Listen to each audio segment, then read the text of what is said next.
자, 국민의힘 상황도 저희가 짚어봐야 될 것 같아요. 네. 한동훈 전 대표가 어제 안 나간다. 제가 이제 방송에서 예. 아마 출마 못할 가능성이 높다. 서울시장 쪽을 들여다 볼 것이다. 이런 얘기를 이제 한 적이 있었는데요. 네. 제가 그렇게 추정했던 이유는 41.15의 이제 함정을 봤습니다. 그 와중에도 41.15나 얻었다. 젖잘싸를 계속 외치고 있었어요. 이들이.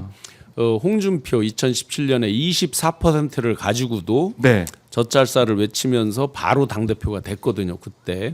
근데 심지어 이들은 이제 내란을 일으키고 그거에 대해서 반성 사과도 안 했는데 41.15. 그래서 젖잘싸를 외치면서 또 실권을 잡을 것처럼 쭉 왔어요. 분위기가. 그렇죠. 그러니 앞뒤를 다 이렇게 보고 거기다가 지금 뭐 전 유관 길게 전환길 씨까지 와서 이제 난리를 치고 하고 있죠. 네. 전체 판을 보니까 쉽지 않아 보이죠. 그리고 자기랑 한때는 잠시 같이 하는 것처럼 보였던 장동혁이나 이런 사람들 다 돌아 있고, 바로미터가 됐던 게 지난번 원내대표 네. 108명, 107명 의원 중에서 투표를 해보니까 30표밖에 못 얻었다. 나머지는 다 그러면 반대쪽이다. 대체로 민주당하고 조금 다른 게 그들은 위원장이나 이런 사람들이 했을 때 줄라레비 투표를 하는 경우가 많이 있는 조직이에요. 그런 집단들이에요. 그러면 여전히 어렵다. 윤 어게인이 완성돼 있는 정당이구나. 윤 쪽의 힘이 그렇게 여전히 세다는 거죠. 그러니까 김문수 씨도 전한길이나 김계리 씨에 대해서 옹호하는 듯한 발언을 할 수밖에 없는 거죠. 이 사람이 표를 얻기 위해서. 그런 상황을 보고 야 지금 나가서 무슨 개혁 혁신 뭐 이런 거 외쳐봐야 안 되는 거고 안 된다. 또 바꾸는데 불쏘시개도 안 되는 거고 네. 결국 불쏘시개는 그냥 본인이 불에 타 죽을 수도 있는 거니까 아하. 그래서 계속 기웃기웃 서울시장에 대한 얘기가 나온 지 벌써 한 달 됐습니다. 처음부터 그랬습니다. 그러니까 당 대표가 되게 되면 내년에 지방선거도 있는데 지방선거 패배할 가능성이 있다고 보면 어차피 나가봤자 1년짜리도 안 된다. 잘못하면 그런 생각할 수도 있고. 그러니까 이제 지방선거를 패하는 것까지는 그 부차적인 건데요. 예. 큰 장이 쓰는 거잖아요. 아하. 장의 규모로 보면 총선, 지선, 그러니까 지선, 총선, 대선이에요. 그렇죠. 돈이 크기로 보면. 많이 풀리고 뭐 이렇게 전체적으로 하는 선거를 네. 보면 지선이 규모가 더 크죠. 지선은 이제 광역도 있고 기초도 있고 의원까지 있기 때문에 훨씬 많습니다. 네. 그런데 그 큰 장을 포기를 한다 쉽지 않은 거죠. 사실은 또 한동훈 씨는 이미 말이 되어 있단 말이죠. 그러니까 말이 뛰어야만 마주든 기수든 조련사든 배팅하는 사람이든 뭔가 떡고물이 떨어지게 돼 있는 그런 구조잖아요. 이 판이. 그런데 이제 말이 멈춘다 하면 이제 주변이 난리가 난단 말이죠. 그런데 그걸 감수하고 요번은 멈춘다. 판에 있어서 도저히 안 된다. 도저히 안 그 된다. 얘기는 이제 국힘은 도저히 혁신이 안 된다. 그래요. 혁신이 안 된다 이렇게 말씀하셨는데 한동훈 전 대표 이렇게 얘기를 했습니다. 퇴행 세력이 극우의 스크럼을 짠다면 우리는 희망의 개혁연대를 만들어서 전진해야 된다. 이렇게 얘기를 했는데 말은 아름다운 말이지만 퇴행 세력 중에 본인도 포함된다는 거를 반드시 생각을 해야 되겠죠. 예. 그리고 이제 희망의 개혁연대라는 말이 왜 이렇게 공허하게 들리죠? 희망의 개혁연대. 네. 근데 지금 보면 안철수 뭐 이제 조경태 이런 후보들이 나와서 우리가 이제 힘을 모아서 이거 친윤 세력 좀 몰아내자. 그러니까 진짜 개혁을 해보자 이런 얘기를 하는 것 같은데. 그러면 제가 어떻습니까? 이제 거꾸로 반면 질문 하나 드려볼게요. 이게 요즘은 사람들이 굉장히 바쁜 시대고 모바일 미디어 시대 이미지적 사고가 굳어져 있습니다. 딱 봐서 어떤 글이나 장황한 저런 문장으로 사람들이 판단을 하지 않고요. 네. 원컷 원프레이즈 사진 한 장에 딱 어떤 글 하나 이런 걸로 해서 이미지적으로 많이 사고를 한단 말이죠. 지도자를 바라보는 시각도 그런 경우가 많더라는 거죠. 물건 파는 거랑 비유해 보면 사람이라고 하는 그 상품을 가치를 부여해서 투표를 하는 거잖아요. 네. 그랬을 때 지금 쭉 이름 불러줬잖아요. 안철수, 조경태 또 누구누구 한번 대보세요. 그들을 이미지적으로 사고했을 때 그들에게 희망의 개혁연대 이런 느낌이 있습니까? 그런데 혁신위원장도 윤희숙 네, 전 의원인데 그분을 봤을 때 혁신의 이미지가 있습니까? 그렇네요. 지금 그들이 집단적으로 놓치고 있는 게 그 어떤 완전 프레시한 사람으로 바꾸지 않는다면 네. 이미 쳇바퀴 돌듯이 계속해서 그나물의 그 밥 계속해서 그나물의 그 밥들이 최전선에 서 있기 때문에 아하. 이미지적으로 사고하는 그건 젊은 사람들뿐만 아니라 어르신들도 네. 비슷한 패턴으로 가고 있거든요. 그 이미지가 바뀌지 않을 것이다. 칼 구스타프 융 그 심리학자죠, 세계적인. 상징과 조작이라는 그 책도 있고 하잖아요. 보면 어떤 걸 관철하기 위해서는 먼저 이미지를 만들고 그 스토리를 입혀서 상징을 만들어야 되는데 그런 사람의 상징이 없는 거죠. 아, 누가 딱 등장했을 때 아, 저 사람이면 반드시 어떤 개혁의 칼을 정말 제대로 한번 휘두를 거야. 네. 저 사람 바늘로 찔러도 피도 안 날 정도로 옆에 이상한 사람들하고 타협 안 하고 뭘 할 거야 하는 이미지가 아무도 없는 거죠. 그래요. 어제 뭐 주진우 의원도 출마 선언했는데 뭐라고 했냐면 싸울 줄 아는 대표를 자임을 하면서 젊고 강한 보수 재건 또 각오와 단절하겠다. 뭐 이렇게도 얘기를 했는데 이거 어떻게 보세요? 싸울 줄 알죠. 허공에다 대고. 허공에다 네, 대고 많이 싸웠죠.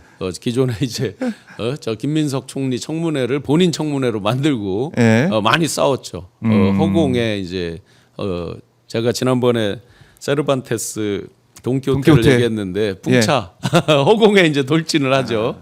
허공에 이제 칼을 많이 휘둘르겠죠. 방구석 여포라고 많이 우리 비유하잖아요. 방구석 여포가 될 가능성이 높죠. 아마 저거는 본인이 이제 자기 방어용이라고 이미 많이 언론에 나와 있더라고요. 결국에는 특검사 앞두고 방어용의 그 정치적 방어막을 친 게 아니냐 이런 지적도 있고. 뒤집어 보면 저분이야말로 찐윤 중에 찐윤이라고 불리지 않았어요?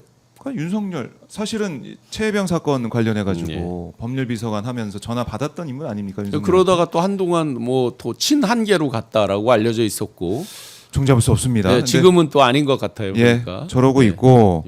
근데 국민의힘에서 뭐 이제 당권 싸움도 있지만 또 이제 정부 여당을 향한 강한 또 비판의 드라이브를 거는 것 같은데 강선 후보자가 자진 사퇴하니까 기다렸다는 듯이 뭐 권오을 국가보훈 장관 후보자, 안규백 국방부 장관 후보자, 정동영 통일부 장관 후보자 사퇴를 거론하고 있고 거기다가 뭐 강선호 후보자 같은 경우는 뭐 윤리위에 제소하는 뭐 이런 상황까지 가고 있는 것 같아요. 의원직도 아예 그냥 옷 벗어라라고 이제 얘기하고 있는 거죠.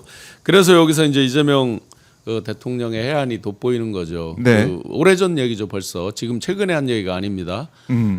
강을 건널 때는 물소대 전략을 써야 된다. 들소대처럼 네. 한꺼번에 쭉 가면서 그 전략이라는 게 뭐겠어요. 결국은 마지막에 처진 한 마리 두 마리 정도가 이제 악어나 하마나 이렇게 이제 공격을 당하게 되잖아요. 네.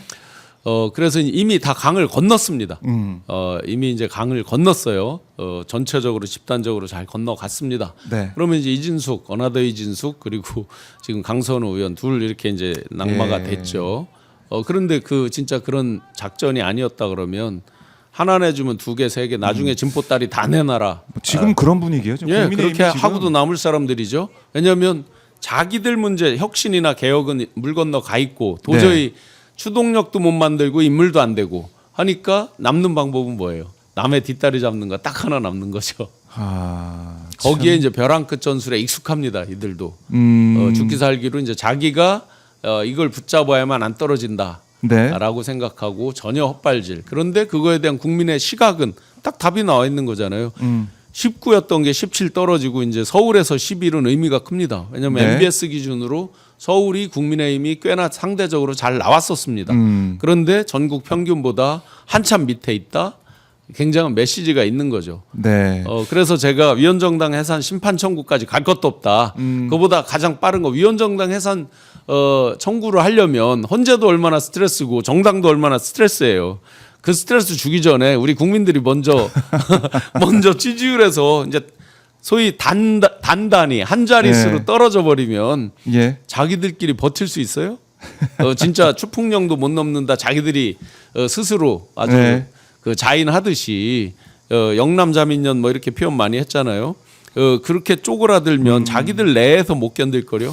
그러게요. 내년도 지선 어떻게 치러요? 그러니까요. 그러니까 뭐 다시 헤쳐 모인다든지 뭐 전체적으로 진짜 석고대제라고 다시 하다든지 이런 것들이 나올 수 있는 거죠. 그런 거 나오기 전에 우리 국민 손으로 단단히 옛날 박근혜 마지막에 4%인가 된 적 있어요.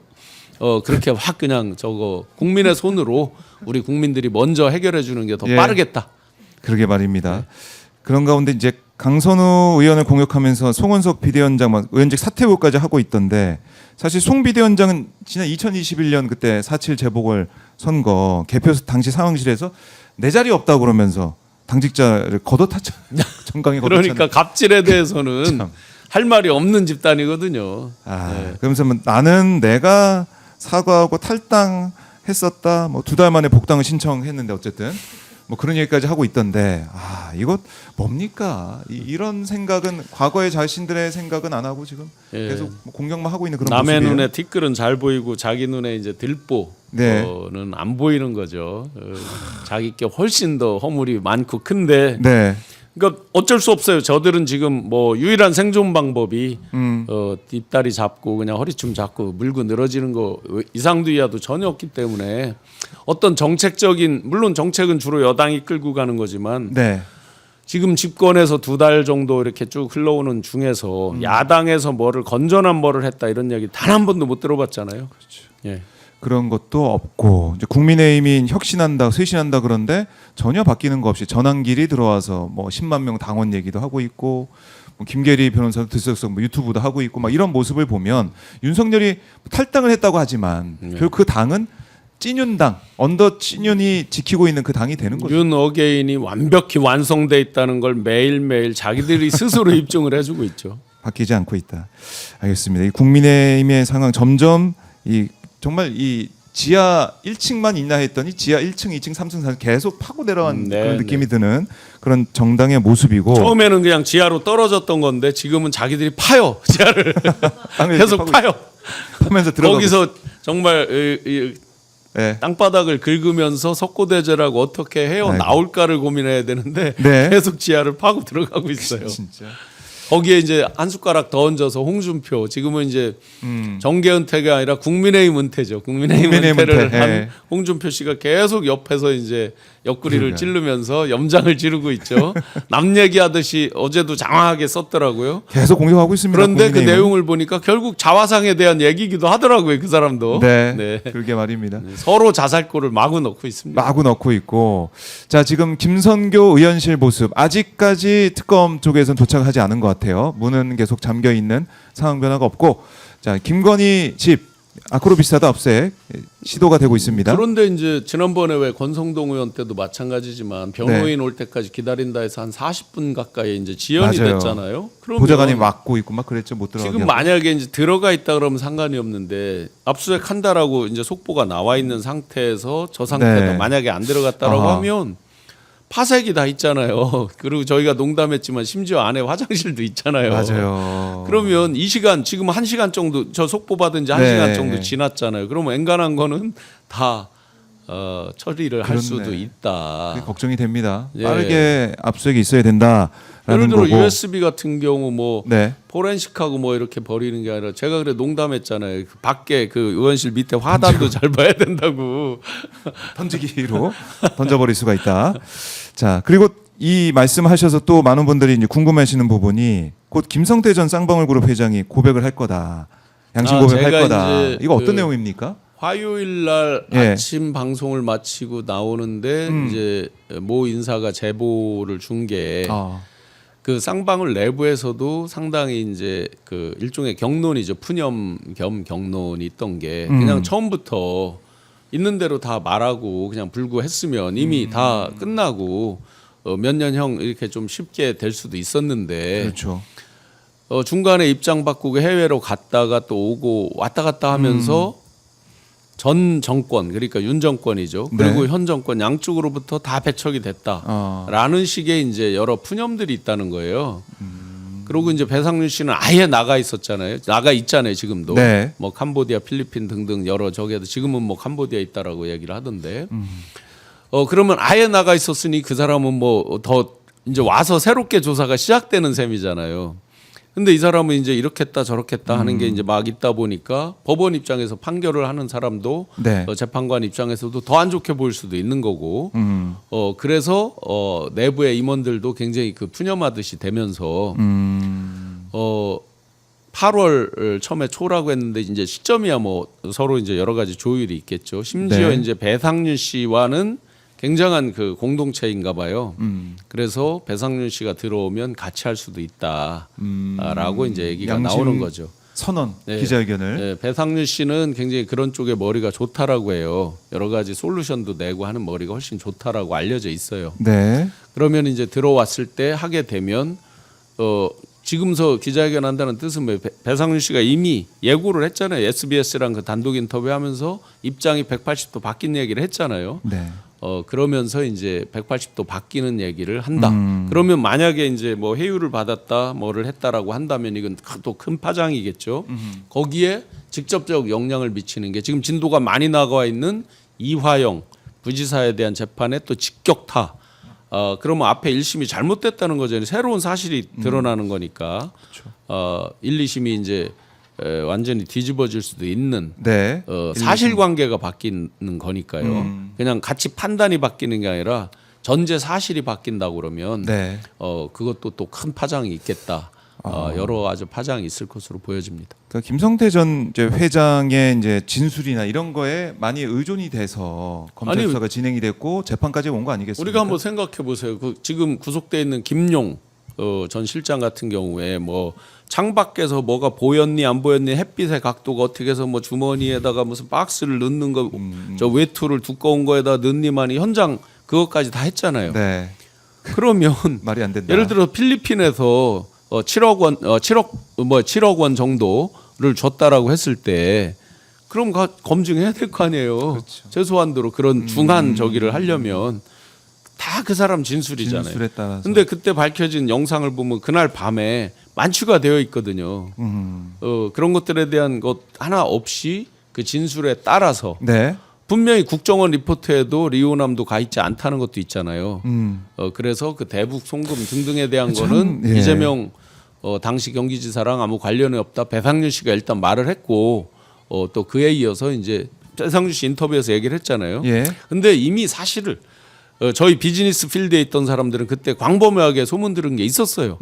그 쌍방울 자회사 나노스의 주가 부양을 위해서 선수들이 네. 그렇게 스토리를 짜서 하는 거다라고 밖에는 필드에는 소문이 그렇게 다 나 있었어요. 그러니까 이재명 지사를 거기다 이제 껴다 붙인 걸로 보여지는 거죠. 네. 참 이제야 이제 진실이 하나하나 밝혀지고 있다.